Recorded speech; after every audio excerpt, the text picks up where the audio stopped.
संकल्पनेतून पहिलं महापौरपद हे संदीप आचार्य भूषवणार. आदित्य ठाकरे यांना निमंत्रित केल्याने भाजपमार्फत मनसेला नकार देण्याची चर्चा आहे, काय वाटते तुम्हाला? नाही, मला वाटायचं नाही, त्यांनी त्यांच्या पत्रात लिहिलंय, मी वाटून काय करू. त्यांनी असं म्हटलं की तुम्ही उबाटाला बोलवलं आणि उबाटाचं काय काम खराब आहे वगैरे, म्हणून आम्ही या सभागृहात येणार नाहीये. मला माहित नाही, म्हणजे विधानसभेच्या सभागृहात पण उबाट आहे, पण तिकडे तुम्ही बसता त्यांच्याबरोबर. इथे काय प्रॉब्लेम आहे मला कळला नाही. ठीक आहे, तो त्यांचा वैयक्तिक विषय आहे, मला त्याच्यामध्ये जायचं नाहीये. आम्ही मुंबईच्या प्रश्नांवर काम करण्यासाठी हे बोलवलेलं सभागृह आहे आणि आम्ही हेही म्हटलेलं की राजकीय अभिनिवेश बाजूला ठेवून आपण सगळ्यांनी एकत्र येऊया.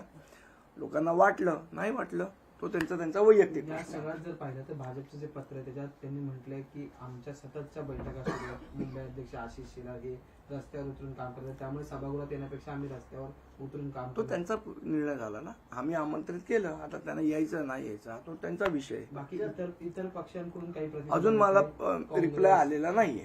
आजच्या सभागृहात जे काही तुम्ही चर्चा कराल, जे काही निर्णय ठराव मांडाल, पास कराल, मग त्याचं पुढे काय केलं जाईल? पुढे आम्ही सन्माननीय आयुक्तांना आम्ही त्याच्या सभागृहाचे सगळे मिनिट्स पाठवणार. पण लोकप्रतिनिधी नसल्यामुळे प्रशासन